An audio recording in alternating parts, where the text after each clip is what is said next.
Assalamu alaikum, I'm Aisha and you're watching SAMAA News. Here are today's headlines. Pakistan has asked the United States for a $10 billion exchange stabilization facility, which, if approved, could provide a lifeline for the cash-strapped South Asian economy. In the request to US Treasury Secretary Scott Bessent, Islamabad is seeking a bilateral exchange stabilization support facility between the US and the Pakistani government worth $10 billion, with maturity of up to 5 years. The facility, if agreed to, would bolster Pakistan's reserves, ease pressure on the rupee and reduce its reliance on multilateral financing, even as Islamabad undertakes tighter fiscal and monetary policies in line with its International Monetary Fund programme.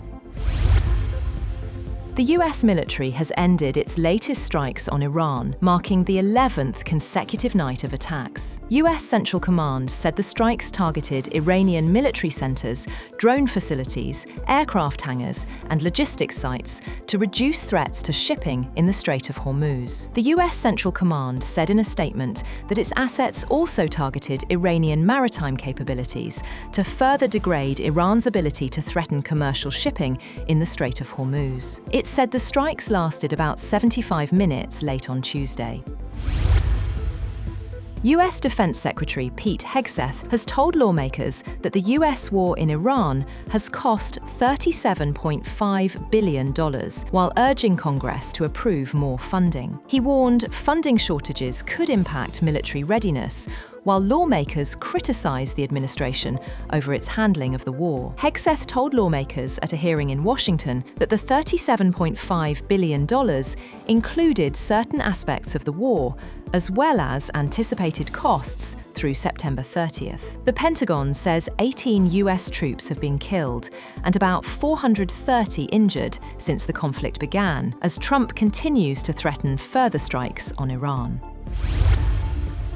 President Donald Trump has said that Iran desperately wants to meet with Washington, but insists the US will only engage in meaningful talks. Talking to reporters in the Oval Office alongside Lebanese President Joseph Aoun, Trump warned that the US would soon strike Pickaxe Mountain, a heavily fortified site linked to Iran's nuclear program. He also threatened to attack any new location where Tehran attempts to resume nuclear activity. He also warned Yemen's Houthis that Washington would respond if they imposed a naval blockade in the Red Sea. He said the US had dealt with the Houthis before and would take care of business if the group went ahead with the threat. France has approved a ban on social media access for children under 15, becoming the first European country to introduce a digital majority law aimed at protecting minors online. The legislation, passed by both the French Senate and National Assembly, will take effect from September 1st. Social media platforms will be required to verify users' ages, block new accounts for under 15s, and close existing accounts belonging to younger users within 4 months. France's decision follows Australia's under-16 social media ban, while the European Commission is also working on broader rules to regulate platforms and protect young users.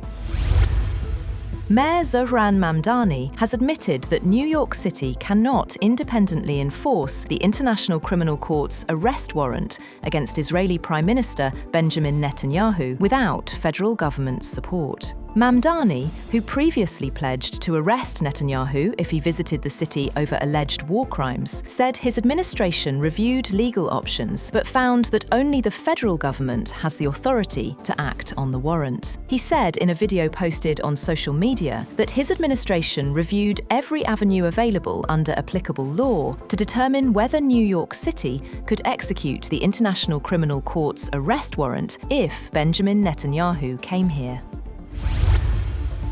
Ukraine's President Volodymyr Zelenskyy has appointed General Mikhailo Drapachy as defense minister after a controversial government reshuffle raised concerns over the country's war strategy. The dismissal of tech-focused reformist Mikhailo Fedorov sparked fears that Ukraine's battlefield progress could slow. Zelenskyy replaced Oleksandr Syrsky, 60, with Drapachy, 43, a respected and experienced commander who led the country's land forces from 2024 to 2025 and is described as a general of a new generation. India's Education Minister has said that Prime Minister Narendra Modi's administration was committed to addressing the concerns of protesting youth and exam reforms, in the latest sign that the government was beginning to respond to growing protests. The comments by Dharmendra Pradhan are his first since the youth-led Cockroach movement launched a protest in New Delhi last month, seeking his resignation over the leak of medical school test papers. He said the students of India deserve far better than being treated as props in a political campaign. US Secretary of State Marco Rubio met Chinese Foreign Minister Wang Yi on Wednesday during the Asian-led regional gathering as diplomats discussed Middle East tensions and the South China Sea. The two were expected to discuss a possible summit between President Donald Trump and Chinese President Xi Jinping later this year. Neither Rubio nor Wang spoke to reporters before the meeting. The talks come amid a fragile US-China truce, which faces renewed strain over Trump's allegations of Chinese interference in US elections, claims Beijing has denied.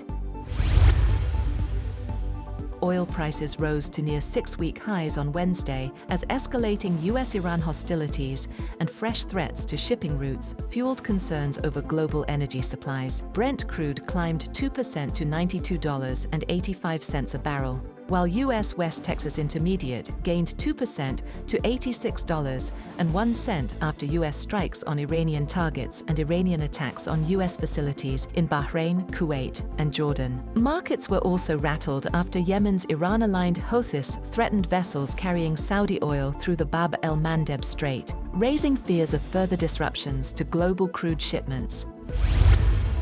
That's all for now. For more updates, visit www.samaa.tv. Thank you for watching SAMAA News.